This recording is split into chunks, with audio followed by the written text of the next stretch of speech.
कौन सी स्त्रियां इन 3 चीजों की भूखी रहती हैं? जय श्री कृष्ण दोस्तों, स्वागत है आप सभी का आपके अपने YouTube चैनल एम के प्रेरणा पर। दोस्तों, आज की कहानी बहुत ही महत्वपूर्ण और बहुत ही ज्ञानवर्धक है। आपसे निवेदन है कि वीडियो में अंत तक जरूर बने रहें। साथ ही हमारे चैनल पर नए हैं तो चैनल को सब्सक्राइब जरूर कर लें। दोस्तों, वह स्त्रियां कौन सी होती हैं जो इन 3 चीजों की हमेशा भूखी रहती हैं, और वह 3 चीजें कौन सी हैं, ये आज की वीडियो में इस कहानी के माध्यम से जानेंगे। दोस्तों, एक तपस्वी ब्राह्मण रहता था। उस ब्राह्मण ने कठोर साधना करके देवताओं से एक फल प्राप्त किया था। जो कोई उस फल को खा लेता था वो अमर हो जाता था और जवान बना रहता था, कभी कुरूप नहीं होता था और सुंदर बना रहता था तथा निरोगी रहता था। ऐसे चमत्कारी गुण वाले फल को पाकर के ब्राह्मण देव बड़े प्रसन्न हुए। उन्होंने सोचा कि क्यों ना मैं ये फल अपनी स्त्री को खाने को दे देता हूं। यदि वो सुंदर रहेगी तो मैं उसे देख करके प्रसन्न बना रहूंगा। ब्राह्मण ने तो फल अपनी स्त्री को खाने के लिए दे दिया।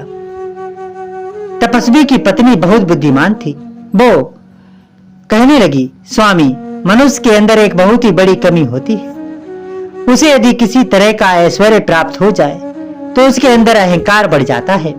कई तरह के विकार उसमें आ सकते हैं। उसके कारण उसका पतन निश्चित होता है, जिसके चलते वह अनियमित धर्म के कार्यों में लिप्त हो जाता है। इसलिए आवश्यकताओं के अनुसार ही मनुष्य को भोगी होना चाहिए। अधिक भोग पतन का कारण बनता है। अधिक भोग रोग और पतन का कारण बन जाते हैं। इस समय हमें रूप की आवश्यकता नहीं, जीवन चलाने के लिए कुछ धन की आवश्यकता है। धन के बिना रूप, बल, ज्ञान का पोषण कैसे हो सकता है? जैसे बिना दक्षिणा के यज्ञ व्यर्थ है, वैसे बिना सूत्रीय ब्राह्मण के श्रद्धा व्यर्थ है। जैसे बिना संतान के मैं व्यर्थ है, वैसे बिना धन की मनुष्य व्यर्थ है। निर्धारित सैकड़ों मां की इच्छाओं को मारकर दुखी रहता है। धनहीन मनुष्य अपनी इच्छाओं को मारता रहता है। मित्रों, गरीब शरीरधारी के अत्यंत अपमानकारी दुख हैं। उसके शेष रिश्तेदार भी उसे मरा हुआ मानते हैं। जिससे पास धन नहीं होता, उससे उसके अपने भाई बंधु भी शर्म महसूस करते हैं। उनके साथ अपना संबंध छुपाते हैं। उसके मित्र भी शत्रु बन जाते हैं।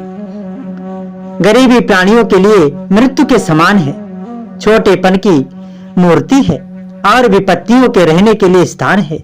मित्रों, निर्धन मनुष्य का लोग इस प्रकार त्याग कर देते हैं जैसे पैरों की धूल हो। जैसे झाड़ू की धूल को लोग बाहर फेंक देते हैं। अगर कोई निर्धन व्यक्ति कुछ देने की इच्छा से भी धनवानों के घर जाए तो भी लोग उसे भीख मांगना ही मानते हैं। कहते हैं, देखो फिर मांगने के लिए आ गया। जीवन के लिए धिक्कार है। पत्नी खानी कहने लगी, स्वामी जी, गरीब की स्त्री भी यदि सुंदर हो तो लोग उसे बड़ी ही दुष्ट दृष्टि से देखते हैं। इसलिए फल खा करके मुझे सुंदर और जवान अमर नहीं बनना। एक काम करो, ये फल राजा को जा करके दे दो। राजा यदि अमर, स्वस्थ और सुंदर हो जाएंगे तो वो प्रजा के हित के लिए बारे में सोच सकेंगे। उसके बदले में राजा हमें जो धन देगा तुम उसे ले आना। मित्रों, ब्राह्मण देव ने अपनी पत्नी की बात मानी और वो फल लेकर के राजा के पास पहुंचा। उसी समय राजा राजगद्दी पर विक्रमादित्य के छोटे भाई भर्तरी विराजमान थे। ब्राह्मण देव ने राजा भर्तरी को महाफल देते हुए उसकी खासियत के बारे में बताया कि महाराज, ये फल मैंने वर्षों की तपस्या से पाया है। यदि आप इस फल को खा लेंगे तो आप अमर हो जाएंगे। आप सदा सुंदर और जवान बने रहेंगे। राजा ने वो फल ले लिया और उस ब्राह्मण को खूब सारा धन देकर के विदा कर दिया। प्रिय बंधुओं, राजा भर्तरी उस फल को लेकर के सोने के लिए चले गए। और वे मन में सोचने लगे, मैं अपनी रानी से सबसे ज्यादा प्रेम करता हूँ। यदि मेरी रानी सदा सुंदर और जवान बनी रहेगी तो मुझे उसे देख करके बड़ी प्रसन्नता होगी। कहते हैं, काम वासना में अंधा व्यक्ति कभी धर्म का विचार नहीं करता। राजा ने वो फल स्वयं न खा करके वो फल अपनी प्रिय रानी के लिए बचा लिया और शाम के समय जब भी महलों में गए तो खुश होते हुए उन्होंने वो फल अपनी रानी के हाथ में रख दिया और कहा, हे प्रिय सुंदर रानी, मैं ये फल आपके लिए लाया हूँ। ये फल जो भी खा लेता है वह सुंदर और अमर हो जाता है, इसलिए ये फल मैं तुम्हारे लिए लाया हूँ। तुम इस फल को खा लो तो सदैव जवान और सुंदर बनी रहोगी और मैं तुम्हें देख करके जीता रहूंगा। रानी ने राजा से वो फल ले लिया और छुपा करके रख दिया। कहने लगी, मैं बाद में खा लूंगी। मित्रों, राजा के जाने के बाद उस फल को लेकर के सोने लगी और मन में सोचने लगी कि इस फल को नहीं खाऊंगी, ये फल मैं अपने प्रेमी को दे दूंगी जो यहाँ का कोतवाल है। मित्रों, राजा भर्तृहरि की पत्नी अपने पति से अधिक उस कोतवाल से प्रेम करती थी। उसने वो फल कोतवाल को जा करके दे दिया और कोतवाल ने भी उस फल को लेकर के स्वयं नहीं खाया। वो रानी से अधिक शहर की एक वेश्या से प्रेम करता था, इसलिए उसने वो फल ले जा करके उस वेश्या को दे दिया। वेश्या के हाथों में जब वो अद्भुत फल पहुंचा, प्रिय बंधुओं, वेश्या भी उस फल को लेकर के बैठ गई और सोचने लगी, मैं एक वेश्या हूँ, वैसे भी मैं अपने शरीर से दिन भर पाप कमाते रहती हूँ। यदि मैंने ये फल खा लिया तो मैं अमर हो जाऊंगी, फिर ना जाने मैं कब तक इस पाप कर्मों का भार अपने सर पर चढ़ती रहूंगी। वैसे भी अधिक पाप मैं कर चुकी हूं, फिर तो मेरा जीवन जीते जी नरक बन जाएगा। इस पापी शरीर को कब तक मैं यूं ही पटलकी मारती रहूंगी। इससे तो अच्छा है कि मैं इस फल को यहाँ के राजा को दे दूं। हमारे राजा बड़े ही धर्मात्मा हैं। जितनी लंबी उनकी उम्र होगी उतने लंबे समय तक वे धर्म काम करते रहेंगे और उनकी प्रजा सदैव सुखी और प्रसन्न रहेगी। राजा ने जब वो फल देखा तो देखता ही रह गया। सोचने लगा कि यह तो वही फल है जो कुछ दिन पहले मुझे एक ब्राह्मण ने दिया था, परंतु वो फल तो मैंने रानी को दे दिया था। इस वेश्या के पास में कैसे आ गया?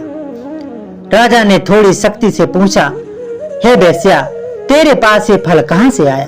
तो वेश्या ने डर के मारे सब हाल बता दिया कि महाराज क्षमा करना, मुझे ये फल मेरे प्रिय प्रेमी यशपाल ने दिया है जो इस शहर का कोतवाल है। प्रिय बंधु, राजा ने तुरंत कोतवाल को बुलाया। कोतवाल से पूछा तो कोतवाल ने बताया कि यह फल मुझे आपकी प्रिय रानी पिंगला ने दिया था। आपकी रानी आपसे अधिक मुझसे प्रेम करती है। जब आप सो जाते हैं तो वो रात्रि में मुझे रोज मिलने आती है। उसने एक दिन ये फल मुझे ला करके दिया था। अपनी रानी की करतूत सुनकर राजा को बड़ा दुख हुआ। आज स्त्री के प्रति राजा की ये भक्ति नष्ट हो चुकी थी। उसे दुनिया व्यर्थ लगने लगी थी। वह सोचने लगा, ये दुनिया के रिश्ते भी सब नाम के मात्र हैं। उनमें फंसकर ही मनुष्य अपना परलोक बिगाड़ लेता है। राजा को बैर हो चुका था। उसे अपनी स्त्री से जलन होने लगी थी। और सच बात है मित्रों, दिल में जब आग लगी हो तो स्त्रियां क्या हर चीज बुरी लगने लगती है। कुटिल स्त्रियों को 3 चीजों की हर समय भूख रहती है। दोस्तों, अब हम आपको बताते हैं कि वह कौन सी 3 चीजें हैं जिन्हें स्त्रियों की हमेशा भूख रहती है। पहली बात यह है कि वह रोज रोज नए नए पुरुषों की तलाश करती रहती है। नंबर 2 धन की, नंबर 3 विलासिता के, सोनों की।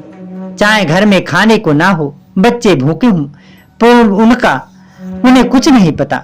वे अपने आप को खूब सजा कर रखती हैं। मित्रों, पुरुषों को लुभाने के लिए नए नए तरीके आजमाती रहती हैं। हे प्रिय बंधुओं, ये 3 चीजें हैं जो कुटिल स्त्रियों की कभी नहीं मिटती, इसलिए ऐसी स्त्रियों से सावधान रहना चाहिए। प्रिय बंधुओं, ये कहानी आपको कैसी लगी हमें कमेंट बॉक्स में जरूर बताइएगा। और हमारे सुनने वाले सभी दर्शकों से निवेदन है कि कमेंट में आप अपनी राय दिया करें कि आपको किस विषय पर, किस टॉपिक पर वीडियो सुनना अच्छा लगता है, वीडियो देखना अच्छा लगता है। इसलिए यदि आप अपनी राय देंगे तो हम इस विषय पर आपको वीडियो लेकर के आएंगे। प्रिय बंधुओं, अगर आप हमारे चैनल एम के प्रेरणा पर हमसे नए जुड़ रहे हैं तो हमारे चैनल को सब्सक्राइब जरूर कर लीजिएगा। साथ ही बेल आइकन को ऑल पर प्रेस रखिएगा ताकि आने वाली वीडियो की नोटिफिकेशन आपको सबसे पहले मिलती रहे। तो दोस्तों, आप सभी का यहाँ तक वीडियो देखने के लिए बहुत बहुत धन्यवाद।